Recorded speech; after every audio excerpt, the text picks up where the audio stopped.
Falcon fan? This your boy Ricundo coming back at you with another video. So today we're going to talk about day 2 of the draft and my quick reactions to it. So guys, go ahead, before you do that, go ahead and subscribe to the channel. Please hit notification bell so you know when I drop another video. Please hit the like button so I know you guys like to hear what I talk about. Then please share my video throughout the YouTube universe so more people can come and hear me talk about these Atlanta Falcons. So like I said, guys, yesterday we talked about the number 8 overall pick, Drake London.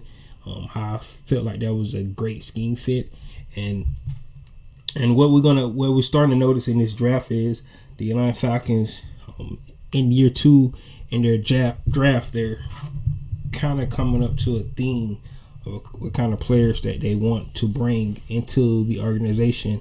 And from what I can tell, some guys that look like they got a high motor, that loves to play football, and is tough as hell. So that's what I like about these guys that they're picking in this draft so far.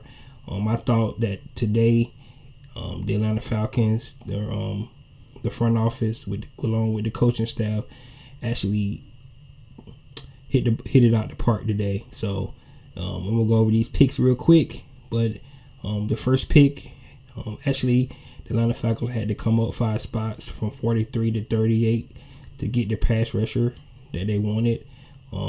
Arnold Ebiketie. This guy here has a motor, transfer out of Temple.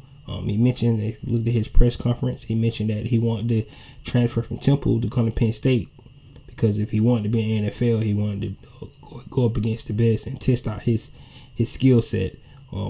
His last year at Penn State, he ended up with 9.5 sacks, 35 solo tackles, 2 forced fumbles, 13 tackles for a loss.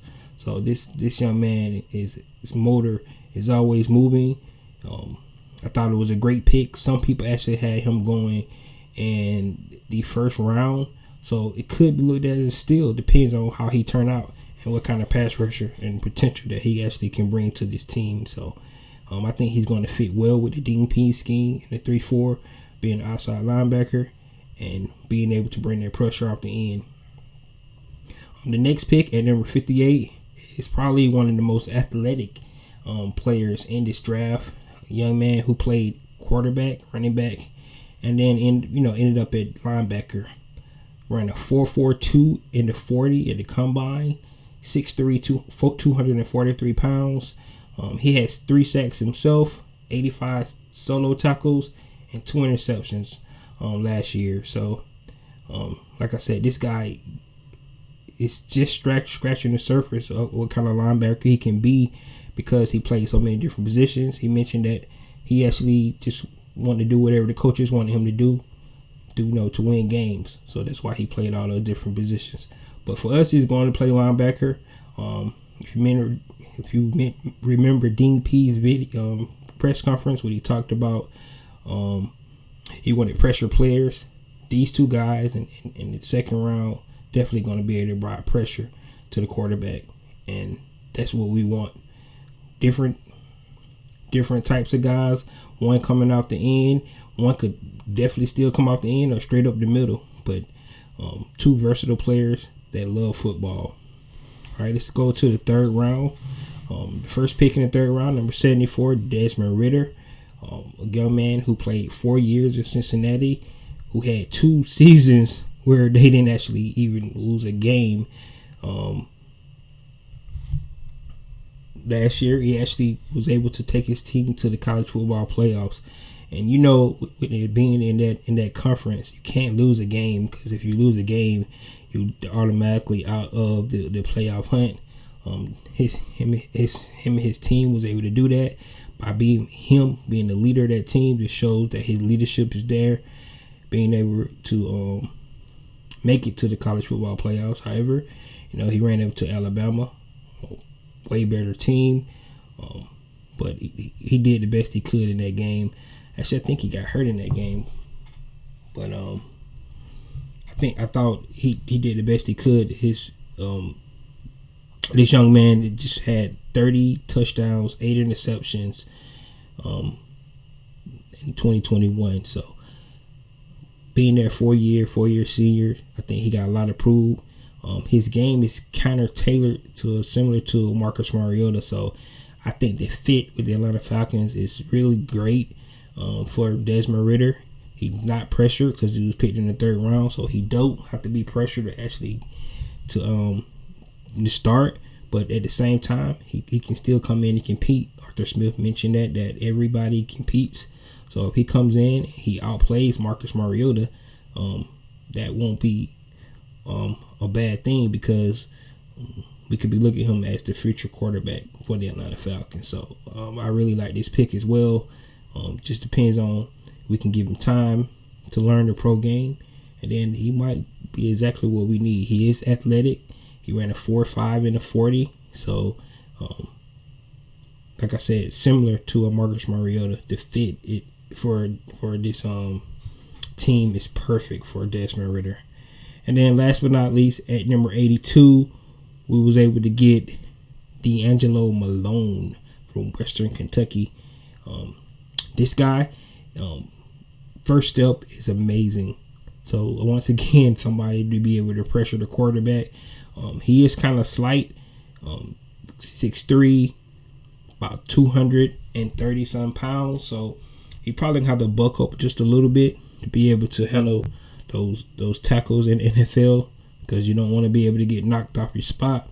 But that quick step and his motor is like no other. If you go watch his film, he's always going and going and going, and that's what you want from a young NFL player that always wanted to attack the ball and try to make a play. If you look at, he always try to attack the ball, just like Evan Cady as well. Both of those guys.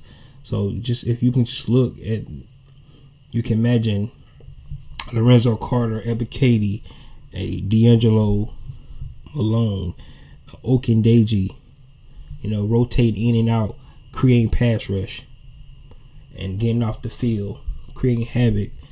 We got to improve the pressure, and I think we did that today. So, guys, like I said, I thought today, for the first 2 days, the Atlanta Falcons, I feel like, really have did a great job in this draft. I think tomorrow, with our next 3 picks, we got 3 picks tomorrow. Hopefully we can go in. We do probably need to still look at some more offensive linemen, maybe a running back, and maybe a defensive lineman as well. With those 3 picks, we could look at a tight end. But what I do like about what they have mentioned is that they're just going off the board. So whatever the board tells you, if they go off the board and they see tight end first, and that's the highest person on their board, it definitely fits a need, go ahead and pull it off the board. They see offensive guard on the board and it definitely fits a need, go ahead and pull it off the board. So never know, we could move back into the 4th round to see if it's a player that we like there. We could move back in the 4th round and maybe give up one of our 6th round picks or something like that. But we'll just have to see what happens. But either way, at this point in time, we have 3 picks. And I just love every pick that we had today. So right now, with our first 5 picks in this draft, I think this team has improved. Definitely, we still got to get on the field and get these guys in and learn the program, learn the culture, get acclimated with their teammates, and learn the playbooks. So that's always for any young rookie coming into this league.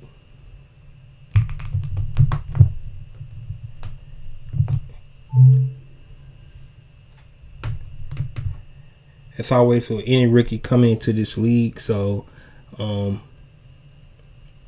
just have to, hopefully these guys come in to training camp this summer and be ready to contribute moving into the year. So that's all I got, guys. You definitely let me know what you think about day 2 of the draft. These 4 picks. Was you satisfied? You feel like we should have went with another player, or you think they missed the mark somewhere, or anything like that? Please just let me know.